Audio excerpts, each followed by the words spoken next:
So you should see a slide that says cash flow investing, 4 strategies to make a passive income in property. So this is really what we're going to be focusing on. This is the theme for tonight's webinar. It's all about how can you buy a property that the rental exceeds the expenses, you're left with a monthly profit, or what we in the property game refer to as cash flow.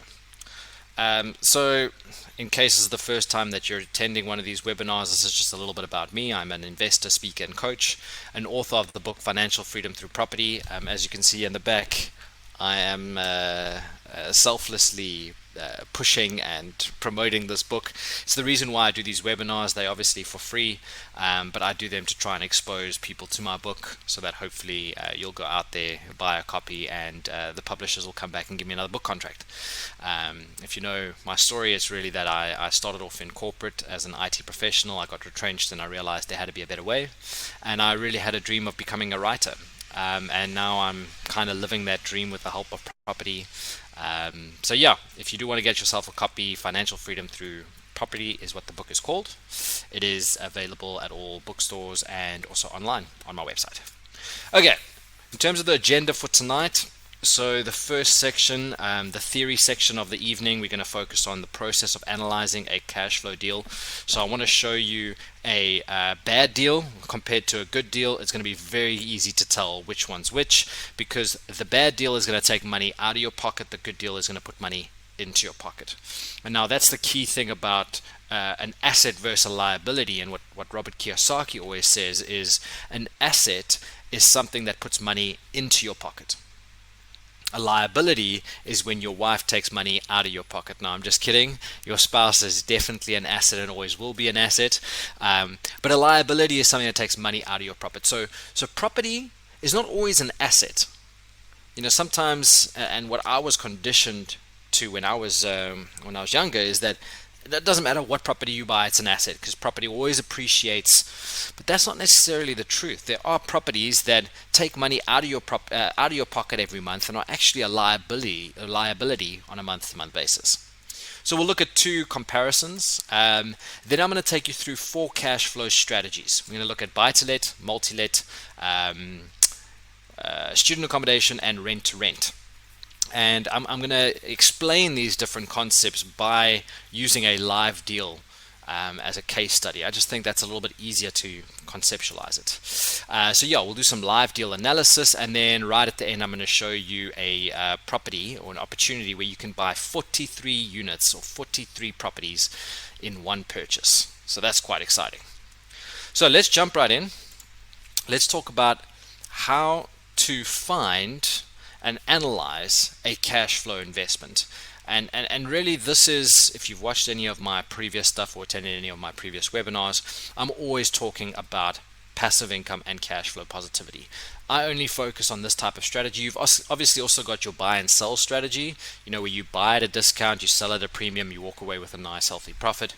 This strategy is where your rent exceeds your monthly expenses and you walk away with a passive recurring income. So here's a quick example of what cash flow means. On the left, we've got our savvy investor, Sherry, and on the right, we've got our uneducated investor, Michelle. Now, they both are living similar lives, but one is living with a cash flow positive position, and the other one is living with a cash flow negative position. Cash flow positive, Sherry, on the left here, has a salary, same as Michelle, but she also has expenses that are less than her salary, and she's getting income from different elements. So she's getting her salary, she's getting rental, she's getting a side hustle. Versus Michelle, who earns the same as Sherry, but has exceeding expenses. She has lifestyle, luxury, she goes on travels. Now, what we can notice here about Sherry is that the inflow of money coming in, her salary, her side hustle, her rental income, is greater than the money going out of her bank account. So the inflow is greater than her outflow, meaning she's left with cash flow positive of 5,000 rand. Right? When you're looking at Michelle on the other side, even though she earns the same that Sherry does, she spends more than she earns, leaving her with a monthly debt. Now, it doesn't take a rocket scientist to know that at some point Michelle is going to run out of money. She's going to have to tap into very expensive credit card debt, and slowly but surely she gets into a cycle of poverty, which then turns into generational poverty. Sherry, on the other hand, if she keeps on this trajectory, what she's doing, she's running her life like a business where there's a profit at the end of the month. She can use that 5,000 Rand to invest in stocks, shares, bitcoins, gold, property, whatever it may be. Now, that's the concept of cash flow. When your cash flow coming in is greater than your cash flow going out, you're left with a positive cash flow at the end of the month. If you're like Michelle and you spend more than you earn, you have more cash going out than coming in, you're left with a negative cash flow. Now, that is the key success metric that I use when I'm analyzing a property investment. Okay? When you're looking at property, you've got a cash flow positive property. You've also got a cash flow negative property. Your cash flow positive property has income that is greater than the expense that that property generates, and you're left with a positive cash flow. Right? That income could be the rent that you charge. You could charge for parking. You could maybe have some advertising space. So if you could maybe have a billboard there that a company pays you 2,000-3,000 Rand to promote their products on, or you could even charge for storage. Your expenses are your levies, your bonds, your rates and taxes, your insurance, your provisions, etc. And then your cash flow is your profit. So if your cash flow coming in is greater than your cash flow going out, you've got a property asset. It's bringing money into your pocket. When you've got a cash flow negative situation, your income is less than your expenses, you're left with a loss. Right, so that's really the key success metric when I'm looking at a property investment. I want to make sure that number one, it's cash flow positive, and then number two, look at the return on investment to see if I can justify the risk that I'm taking on this investment. Okay, so let's look at a cash flow negative example. Okay, this is in a very nice suburban area in Cape Town. It's called Greenpoint. It's kind of like almost like a four ways, maybe a Midrand, maybe a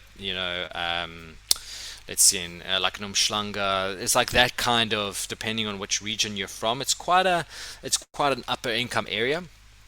Now, this is a 2-bedroom apartment. I like to call this the first time buyer's property.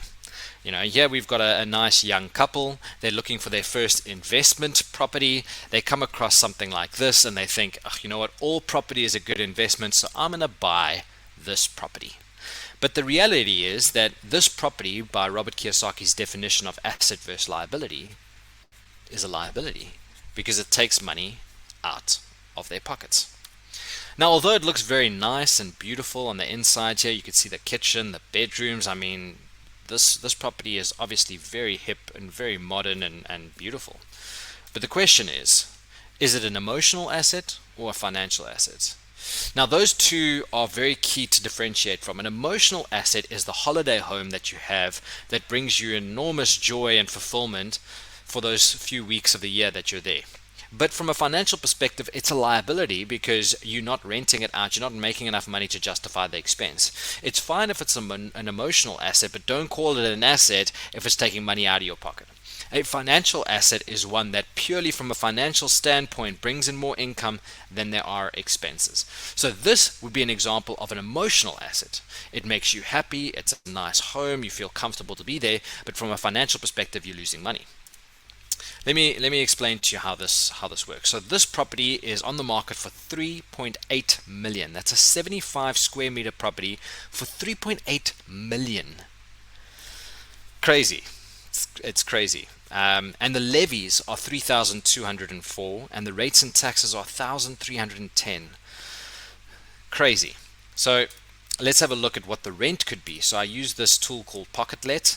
It tells me that your average 2-bedroom, 2-bathroom property is probably going to generate about 21,000. Now, maybe this property is in such good condition, it might generate a bit more, it might generate a bit less, but let's assume that that's the average rental price. The last thing that I needed to do as part of my due diligence is to work out what the bond repayment would be. So just using Property 24's bond mortgage calculator, you see I've put in the purchase price, a deposit of 10% at 7% interest rate over 20 years. And on the top right, you can see that my monthly bond repayment on this property will be 26,500. Now, one of the things to note here is that your rent of 21,000 is not even going to cover the bond repayment, which is at 26,000. So your first inflow item of rent doesn't even cover one of your outflow expense items being your bond. So this deal is not going to make cash flow positive sense, not at all. So if we break down the numbers, you've got rent, 21,000. You've got a bond, you've got levies, which are enormous, you've got your rates and taxes, you've got provisions, things like maintenance, vacancies, a management agent, those kind of things is what you would include there. I've just put there a 20% provision, so 20% of the rental will go towards vacancies, maintenance, and management. You're left with a negative cash flow of 14,229 Rand. So every month you have to take from your salary or your other incomes to afford this property. Now, if it's an emotional asset and you've justified it that living in this place is so great that it's worth 14,000 Rand, that's great. I have no problem with people spending money on things that will make them emotionally happy. But to call this a financial asset because it's a property is false, because it's taking money out of your pocket. Now, it might appreciate in capital. And then you've got an argument to say, you know what, I'm going to hold this property for 5 to 10 years, and maybe the appreciation is 10% per annum. So in 10 years' time, I'm going to sell it for 6 million, and it'll be an asset. That's a point that you could make, but remember that capital appreciation is speculation at best. Yes, the property might appreciate in value. The property also might depreciate, it might stand still. So what you're now doing is not necessarily investing, you're more gambling. So is it an asset? Maybe from an emotional point of view, yeah. But from a financial perspective, definitely not. Now let's look at a cash flow positive example. Okay. So here is a property that I had a look at. It's in Potchefstroom in the Northwest province, a 2-bedroom apartment. And here we've got our savvy investor Sherry back in, and this is what I call the cha-ching type of investment. Okay. Now when you look inside here, it's obviously not as fancy or as pretty or as modern or whatever as the Greenpoint deal. But what we're looking for here is we're looking for an average house for an average person, right? 75% of the South African market that are renters can afford this property. Only about 1 or 2% can afford that Greenpoint property. So when you're looking for a property that you want to buy, hold, and rent out to tenants, the more tenants you have to rent out to, the better your business model, right? It's like if you want to sell jeans, but you only stock incredibly skinny jeans, that only fit one type of person, which is your hipsters. Now, if you're only targeting your hipsters, yes, maybe you can make a business. But if you've got jeans that cater for everybody, for people with all different types of body types, you're going to have more of a market to sell your product to. Same with property. You need to buy properties where you can rent out to the mass market. So here the property is being sold for 320,000. So that's less than 10% of what the Greenpoint property was selling for, and it's 100 square meters. It's even bigger than the Greenpoint property. That's crazy for me. Levies 986, rates and taxes 230. I again use the Pocket-Let app. It says 7,000 as rental. I then also did the monthly bond repayments. Based on a full asking price of 320, your bond repayment is 2,232. So the numbers on this one, 7,000 Rand rent, minus your bond, minus your levies, your rates and taxes, your provisions. Again, I've used a 20% estimate for management, vacancies, and maintenance. I think I said maintenance, vacancies, and management. You're left with a positive cash flow of 2,152 Rand. So the Greenpoint property is taking 14,000 Rand out of your pocket. The Potchefstroom property is bringing 2,100 Rand into your pocket. Now, I'm not saying that, guys, you need to avoid Greenpoint and go straight to Potch because that's where the deals are. No, it's not about necessarily the area. It's about the type of property you're going for. It's your lower to middle income areas, your 250 to 500,000 Rand sort of ballpark, or you're sort of working within that range, your 250 to 500,000 Rand asking price, and your rent needs to be about 6,000 plus. That's where you're going to find your cash flow positive areas. You've got lots of those in Cape Town. You've got lots of those in the Eastern Cape and KZN and in Northwest. You obviously need to find them. Is this an asset? From a financial perspective, yes. From an emotional perspective, I mean, I guess if you're not living there, it probably doesn't have any emotional advantage, but this is a financial asset. Okay, so our property on the left is an asset. in terms of the definition by Robert Kiyosaki, bringing money into your pocket. The right is a liability, is taking money out of your pockets. Now the question is it a good deal? So we look at these two and we say, okay, cool, we're going to skip the Greenpoint deal because we're not looking for an emotional asset, we're looking for a financial asset. Now the question is this 2,152 profit, is that a good investment? And that's the question. Now, in order to determine that, you have to do what we call a return on investment calculation, the ROI, which is simply your profit divided by the money you're putting in. Not the money you're getting from the bank, not the money you're getting from an angel investor, the money you yourself are putting into the deal.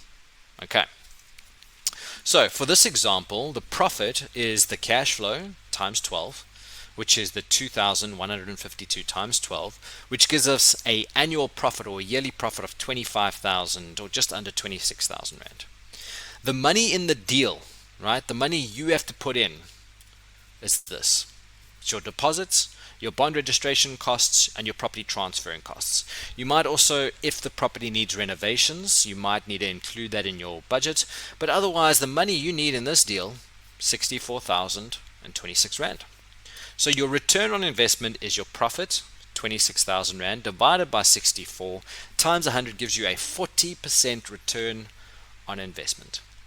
That, ladies and gentlemen, you can compare to whatever you're getting at the bank. Let's say you're getting, I don't know, 4% at the bank. You know, for in your savings account, you've got 65,000 Rand in your savings account in the bank, and this one's bringing you 40%. That basically means that if you took your money out of the bank and you put it into this deal, your money would be working 10 times harder. Who likes the idea of their property or their money working 10 times harder for them? I know I do. Now that 40% for me would be justification to say, okay, cool, I'm willing to risk my money in this deal, because some months are going to be good, some months are going to be bad, right? Some months the tenants aren't going to pay.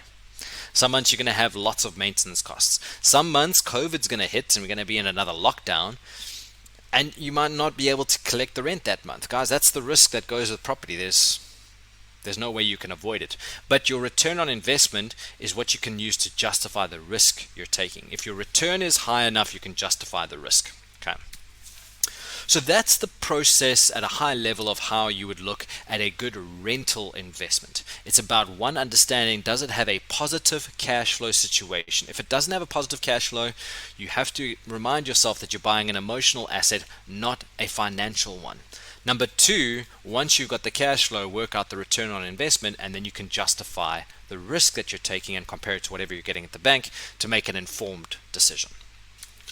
Okay, now that we've got let's call it a pretty basic or rudimentary understanding of what the cash flow concept is, let's apply this thinking to 4 separate deals. So I've got a buy-to-let investment, I've got a multi-let, a student accommodation, and a rent-to-rent opportunity. And what I'm going to do with you today is just run you through the process that I would normally run through when analyzing these deals. Now, I just want to let you know that I haven't pre-vetted these deals. I haven't run the numbers prior to this event. So some of the deals might work, some of the deals won't work, right?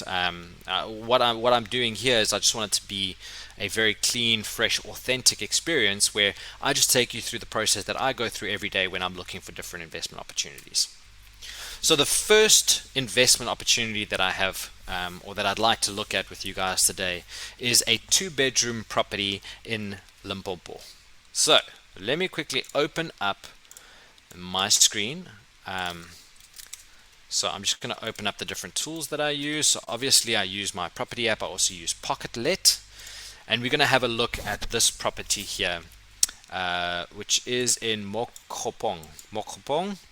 So it's a 2-bedroom flat with bargain written all over it. With a little tender loving care, this unit will be yours to joy, for your joy and safe haven. Okay, so it's got a double parking, front stoop, open kitchen plan, scullery, 2 bedrooms. Okay, cool. Key things that I want to be looking for here is levies and rates and taxes. Those are expenses that I need to include.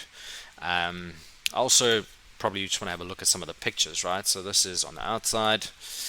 One of the key things that you want to do when you're looking at an investment as well is you want to look at the roof. So here you can't really see it, but if this roof was sagging, or if the roof looked like it needed a little bit of work, there was some holes or whatever it may be, that's usually a red flag. Roofs are and tend to be very expensive to fix. From the outside, I would say this looks actually quite clean. Brick face is great because it doesn't mean that there's a lot of there won't be a lot of renovations. Brick face isn't always the prettiest to look at, or it depends on what you like to look at, but from a maintenance point of view, it's very easy to maintain. Okay, so what we want to look at here is what's the current condition of the property. Now, what you can see here is, I don't know if you agree with me, and I hope not to offend anyone, but this kind of looks like a grandma's house. You know what I mean? Or like the furniture just looks like it's really old, like this has been the condition of the property for the last 20 years. So the thing for me is this needs to be modernized. This will most likely need to be modernized.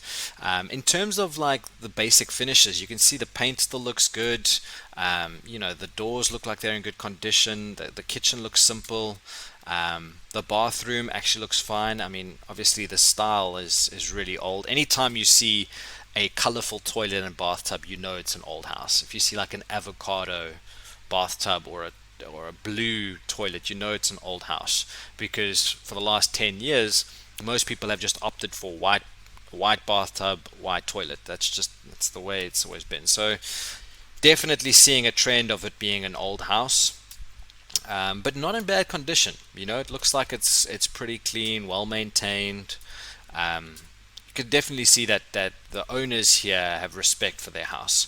I would say the kitchen needs a little bit of sprucing up, maybe a repaint, get rid of this carpet, put a new carpet, or put some tiling in. But that's what I'm seeing from that perspective.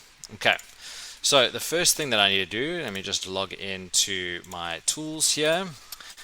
Now, if this is the first time you're seeing these tools, My Property app is the tool to analyze the deal. It does all the mathematics and calculations for you. And Pocketlet is just a nice tool to scrape data so that you can get some averages in terms of what the rent could be for that area, or what the average purchase price could be. So let me just log in here as well. It does sometimes take a little bit of time to get going. Okay, so the first thing is I'm going to go here to the buy to let calculator, and this is what I'm going to use to analyze this deal and see, is it worth my time. Okay, so start off by just copying this link so that I've got it for future reference. Asking price of 267. Okay, so I'm going to put you at 267, 1, 2, 3. Now, I usually go in with a bit of a discount. I'll probably go in with about 230, which is a 13-14% discount. Now I need to work out what my monthly rental income could be. This is where I use Pocketlet. So I go to Rent Estimate tool. I choose my area. So this is, let me just copy and paste this. I hope that they will have this area. No, nothing found. So what I'm going to do, I'm going to go broader, and I'm going to go to Limpopo. Let's see. Okay, I'm going to go there. Now I choose it's a 2-bed. Is it a 2-bath? No, it's a 1-bath. So I go 1 bath. Now what this Pocketlet tool does, which is very interesting, is it goes to all of these sites, Property 24, Private Property, IOL, etc. And it goes and finds all the properties that have 2 beds, 1 bath in the Limpopo area, and it gives you an estimate of what rent you could expect. I'm not saying that this tool is 100% accurate, but I do use it quite a lot to give me some sense. So here it's saying that about 4,200, is based on what they're kind of seeing in that area. So I'm going to put in here 4,200. Right, step number 2, buying costs. A simple tool that you can use is Uber. You just click this boot button here. It takes you to Uber. You put in your purchase price of 230,000. Now let's assume that you're going to get a 90% loan, which means you obviously have to put 10% down. You can now work out quite simply what your transfer cost is going to be. So in this case, it's 26,500. I go now to my refurb costs. So what I'm going to do, I'm probably going to put about 5,000 into the bathroom. I'd like to replace the toilet and the the tub, or at least paint it. Painting, definitely repaint the house of 8,000. Your electricals maybe 5,000, and kitchen 5,000. So we're looking at a budget of about 23,000 for the rental, for the renovation of the property. Finance costs, we go here 90% at, let's say, 9% interest. I know that currently our interest rates are at 7%, but I would recommend that you use 9% or even 10%, just because, once the COVID thing finishes and the economy recovers, the interest rate is going to go back up, and you don't want to do a deal just because it works at 7% interest. It needs to work at 9% interest, and then it's a decent deal. Okay, the next step is to go to cash flow. So this is where we're working income minus expenses. So firstly, we see here that our levies and rates and taxes are quite low, 350 and 388. So I go here, 350, 388. Voids, this is the potential that the property will be empty. I usually work on between sort of 4 and 8%, which is about 2 to 4 weeks in a year that the property will be empty. So I'm going to go in the middle. I'm going to say 6%. Your management is probably around 8%, and maintenance I'll probably put about 5% aside. So here what we can see is, after all expenses, the positive cash flow of this deal is 750 Rand. Which is not bad. Now, that's the first indicator. The second indicator is return on investment. So that's where we go to the summary tab. It'll then tell us that the return on investment is 12.43%, which is not bad. If you're getting 6% at the bank and this one's giving you 12%, you're doubling how hard your money is working for you in this property versus leaving it in the bank. If you scroll down here, you'll see that the capital you need to put into the deal is 72,000. That includes the renovation budgets, your buying costs, and your deposit. Okay, so this is an example of a deal. I would definitely consider this an opportunity. What I might go do is I might go to my area analysis and I might drop my offer by 20,000. Now, if I go back to my summary tab, it's going to shoot up the return. It's probably going to be 15%. Now we're looking at a great investment. Above 15%, you're looking at a slam dunk. The question, obviously, is, will they accept such a big discount? Is the owner motivated enough to accept a 210,000 Rand offer? You never know, right? But your job as an investor is to find a deal, find the number or the offer price where the deal works, and to put out as many offers as you can. Currently, as we're sitting here today, I've probably got about 6 or 7 offered purchases out at the moment. All signed, because I know that of the 7, probably 1 is going to come back as a yes, the other 6 are going to come back no, because you're always trying to get that discount. Okay, so that's the first deal that we have for this evening. The second property is a multi-let investment in Forest Hill, Johannesburg. Now, a multi-let is similar to a buy-to-let, but instead of just purchasing one unit or one property with a family or where a family can stay, you're buying a property where multiple people can stay. It's a great strategy, but it is a bit advanced. You probably don't want to jump into this as your first investment because it's quite capital intensive, and also the risk can sometimes be higher if you don't know what you're doing. So let's have a look at this opportunity. So I'm going to open it up here. Where is it? It's this one, sorry. Okay. So now we're looking at this this one. It is under offer, which probably means that it will be sold by the time in the next few days, but that's fine. Okay, so the first thing we're going to do is we're just going to look at some pictures. So this is the outside of the property. Asking price is 1.3.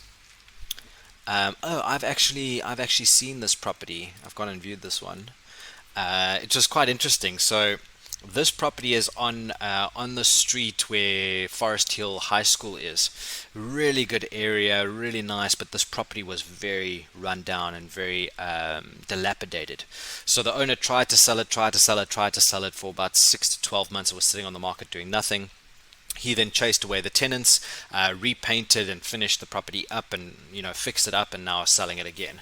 So this is a property that I know just from experience requires no renovation, is currently in great condition, but has got 0 tenants. Okay, now that's important for us to know. Unfortunately, there aren't any photos on the inside of the property. But we'd obviously have to go and view the property before we make any kind of offer anyway. So 1.3 is the asking price. It is 4 times 2-bedroom units, and each is renting for about 4,500, grossing 18,000 rand return. Great. Rates and taxes are 600. Levies will be 0 because as a freehold you don't have any levies. Okay, so if I go back here to my calculator, I'm just going to take this link and I'm going to put it into my calculator so that I have reference of it. Okay, so the asking price is 1.3 million. I think that's already quite a low offer. I would maybe go in at like 1.1. The rental is 18,000. We go to the next step. We go to our buying costs. Okay, so here first of all we're going for 1.1. So now when you're looking at a multi-let, to get a 90% loan to value is quite tricky. You're more going to get like a 70% loan to value. Right, that's also what makes multi-lets a little bit harder, is that they're harder to finance. So 70% loan to value means you're going to get a 770,000 rand loan from the bank. It's a freehold and you're going to buy it as a company. So let's see, your transfer costs are 55,000 rand. So step 2, 55,000. Refurbs, I'm going to skip it just because I know that this property has been recently renovated, so it should be in good condition. Finance, I'm going to go 70%, and I'm going to go at probably about an 11%, maybe even a 12% interest rate. 20 years you can get it at 20 years. It depends what institution you use. If you use the traditional banks, you're probably looking at a 10 to 15 year period, because they'll see it as a commercial loan unless the property is sectionalized. If the property is sectionalized, you can just get 4 home loans for each individual unit, and then you can quite easily get a 20-year term. But if you use someone like a Tough or not Tough, if you use Combined Finance or Sentinel Homes, you could probably get a 20-year loan without too much hassle. Okay, so from a cash flow perspective, levies are 0, which is great. Rates and taxes is 600. Insurance, you're probably looking at about 100 to 150 per unit, so I'm going to go with 600 as my budget. Voids. Now when you're looking at multi-let, your chance of a vacancy is higher. Right, if you buy 1 buy-to-let versus 4 buy-to-lets, the 4 buy-to-lets have a higher chance of being vacant than the 1 buy-to-let. So I usually go for between 8 and 10%. I know this area is really safe, so I'm going to go with an 8% void. Management at 8%, and maintenance, because it's been really newly renovated, I'll probably only put 5% aside. Actually maybe 8% as well. So the cash flow here is looking pretty healthy at 3,800. So step 1, we verified that the cash flow makes sense. Now we need to go to step 2 and see if the return on investment makes sense. Now the ROI here is at 11.8%, which is not bad. Again, if we compare that to whatever you're getting at the bank, it might be twice as hard as what your money's doing in the bank. The big thing you need to look at here is capital invested. To buy one flat, the Potchefstroom flat, you needed about 60 to 70,000 rand to do that deal. For a multi-let, you need 385,000 rand to do it. So that's why, as much as multi-lets are very exciting and great cash flow opportunities, you also need the resources to be able to do it. Now that 385, you can do that with, if you've got the savings, you can buy the property, or you might want to raise private finance from an uncle or a friend or a group of people. You might want to do a stokvel kind of crowd financing route. You might want to get a personal loan from your bank to cover that portion. There's many ways in which you can raise the finance, but the reality is, if you're starting your property journey, a 70,000 rand property is going to be a lot easier to start with than a 385,000 rand multi-let. So that's why, as much as I want to push everybody into multi-lets, from a realistic standpoint, you probably just want to ease into 1 or 2 buy-to-lets and then expand and grow as you become more confident. So that's an example of a really sexy, really nice multi-let. Okay. Now, the next property that we're going to have a look at is a very, very cool strategy known as your student accommodation market. Now, of course, and this is something I've heard or had a lot of questions about, is how COVID has affected the student accommodation market in terms of students working from home, etc. And It's hard to answer that because I don't know if it's a good investment at the moment. I know right now that people are selling, or investors are selling, their student accommodation properties at massive discounts because of the fear of COVID. So if you can pick up a property at the right price, it should be a great investment. But the risk you are taking is that it could take a couple of months for the student accommodation market to recover. It might be that we get our vaccines and COVID becomes a non-issue over the next 6 to 12 months. But it might take another 2 years before students really feel the need or are required to go back to university. We are moving to a more online world. So I don't know, you've got to find the balance, and you've got to see what risk and reward you're looking for and what you can stomach. So this example is in Stellenbosch, Western Cape. I've tried to analyze deals in all different types of locations and provinces to try and give you a flavor of what's possible. Let's have a look at this deal. I think it's a great opportunity. It's a 13-bedroom house. Let's have a look here. Also under offer, but that's fine. So it's a 13-bedroom house for sale in Idas Valley. I don't know how to say that. Let's just call it Stellenbosch. So 13-bedroom student accommodation investment. Let's see. The property has the potential to generate 42 to 45,000 rand in rent. 13 rooms available at 3,300. So what I'll just do here is 13 times 33. Okay, so I'm going to work my numbers on that, on 42,900. Currently, there are only 10 of the 13 units. Okay, so the first thing I'll do here is 10 divided by 13.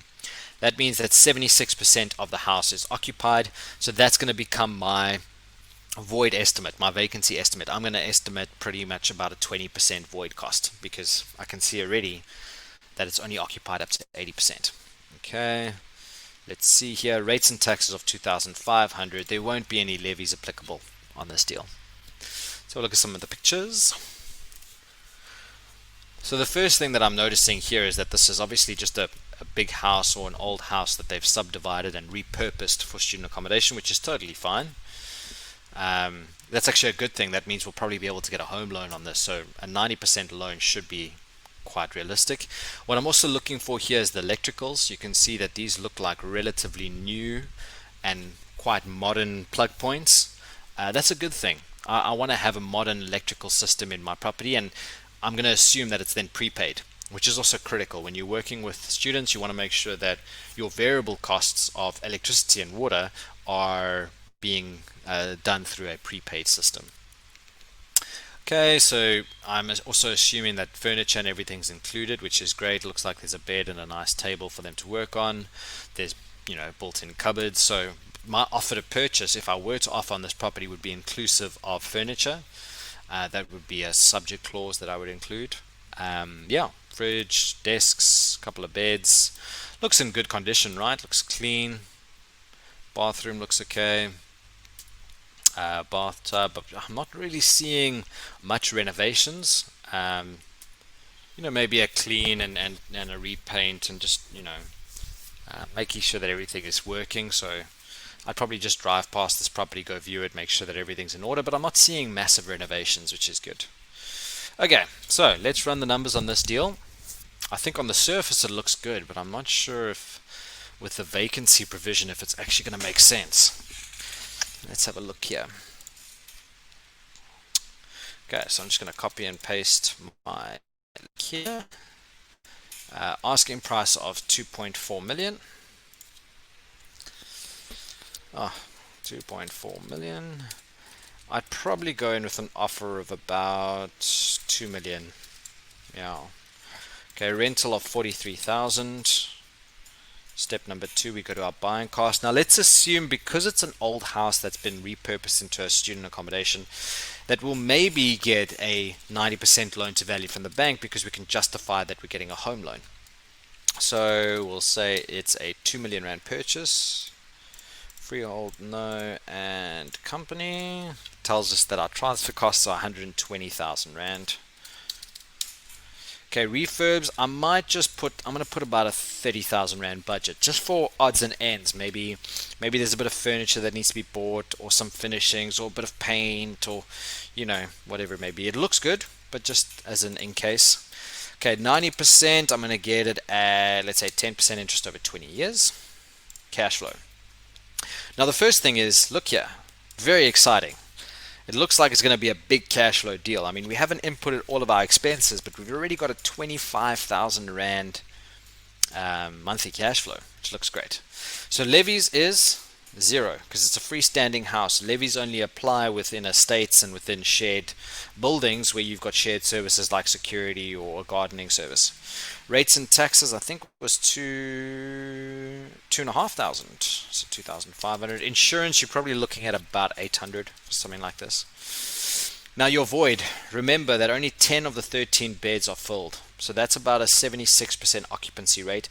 And also students don't always rent for the full year. They sometimes rent for 11 months, sometimes even 10 months. So when you're looking at student accommodation, you want to budget usually a vacancy period of about sort of 12 to 20%. Because that kind of protects you from, students that only stay for 11 months or 10 months. So I'm going to go with, let's go with 16%. You know what, I'm going to go actually 18%.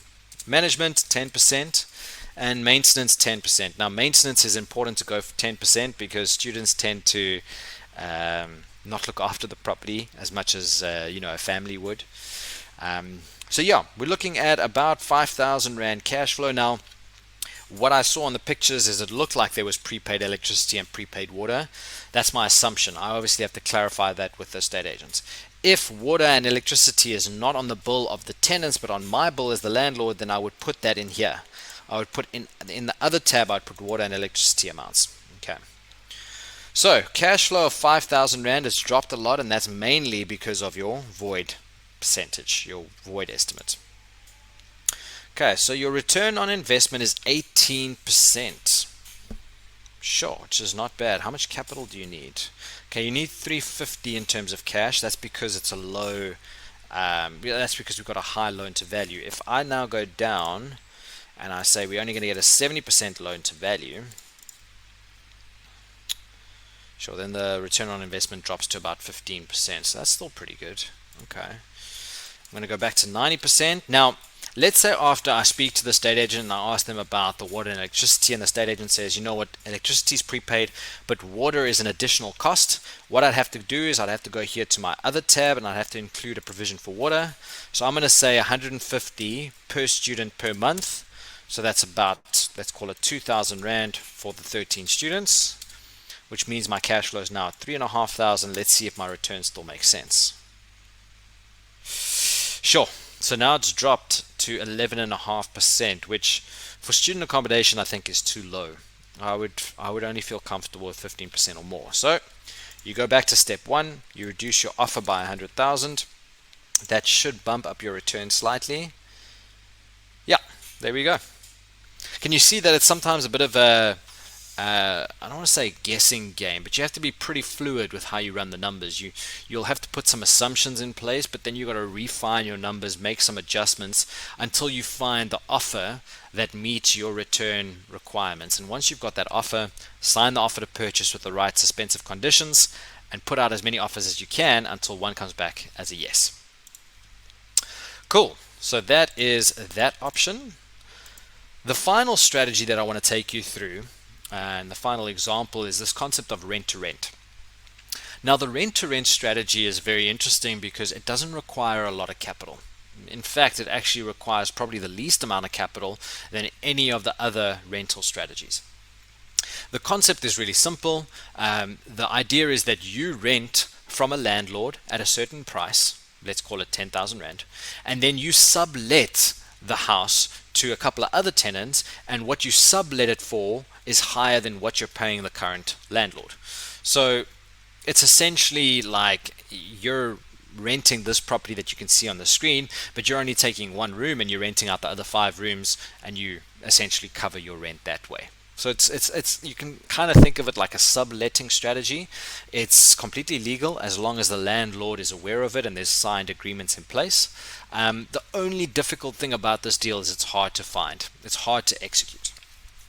So I found an example of a potential one in Westville, Durban. So here we can see that this is in an area called Westville, which is pretty close to the University of KZN. It's 6 bedrooms, 3 bathrooms. It's 1,200 square meters. It's massive. So if we just look here, you've got a beautiful, massive kitchen. You've got lots of space. All of these rooms, you can obviously create a shared room, like a TV room for your students, but you could also, change this up and put 2 extra students in here.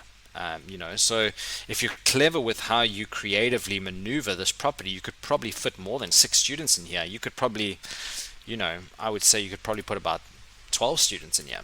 I mean, there's even a bar area, which I'm sure the students would love. There's one of the bedrooms, nice and clean. What you could do here, because this bedroom looks quite large, is you could put a little panel. What do they call it? Not permanent drywall. Is it drywalling? I think so. You can put a drywall in there and partition this one bed into 2 small rooms. And you could put 2 students in this one bedroom. That's quite possible. You could convert this room, which seems to be an office, I would imagine. You could probably put another partitioning in here and put 2 or 3 students in there. This office space can be refined into student accommodation again. So I'm seeing lots of potential here for multiple students. It seems like wide open spaces. This is the kind of opportunity where a rent-to-rent would work really well. Now, when you're analyzing a rent-to-rent, it's always a bit difficult.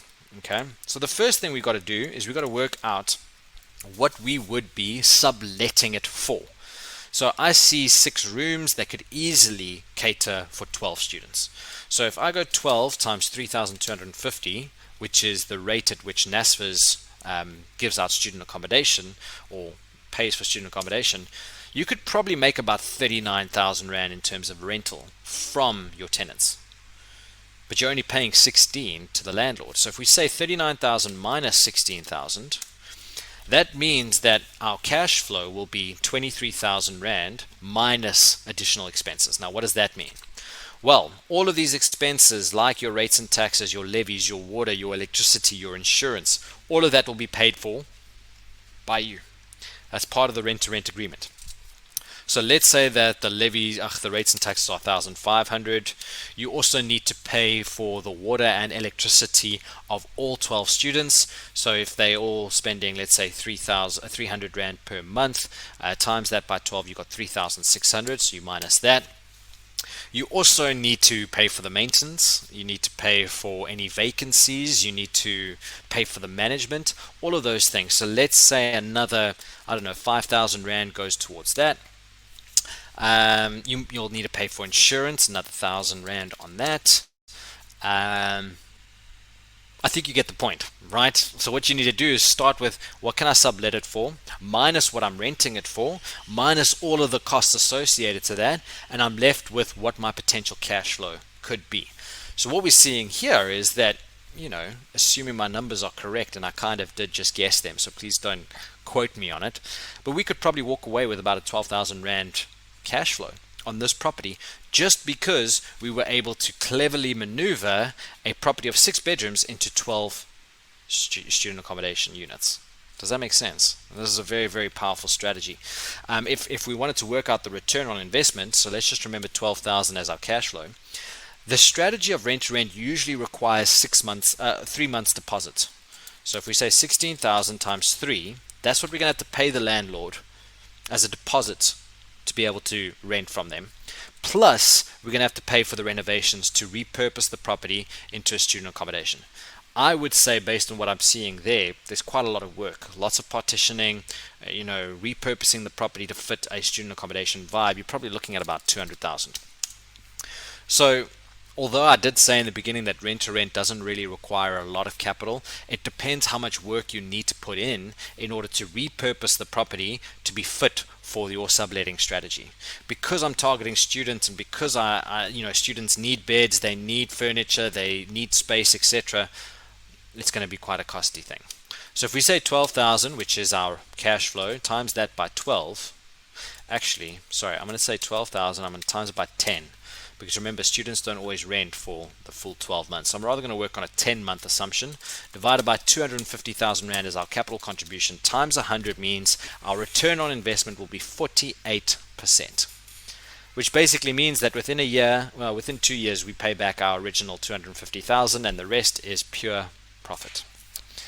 So, guys, that's an example, a very sexy example, and a fun example of a rent-to-rent, where you rent from a landlord, you sublet to other tenants, and you live off the difference. Okay. To end this webinar, I just want to share with you this opportunity of 43 units in Joburg CBD. So let me just open it up here.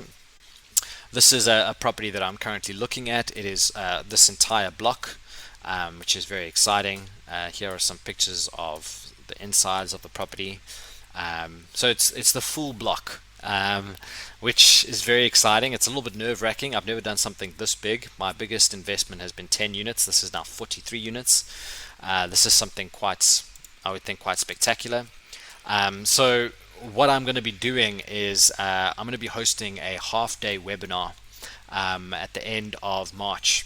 And what I'm going to do in that webinar is I'm going to take you guys through, those of you who attend, through a very detailed due diligence process of how I would analyze this deal, secure it with an OTP, raise financing on it, and be able to manage it. So for those of you who are interested not only in just the buy-to-let space, but into buying a portfolio or buying a big block like this, maybe in 5 or 10 years' time, obviously not now, this is a perfect webinar for you.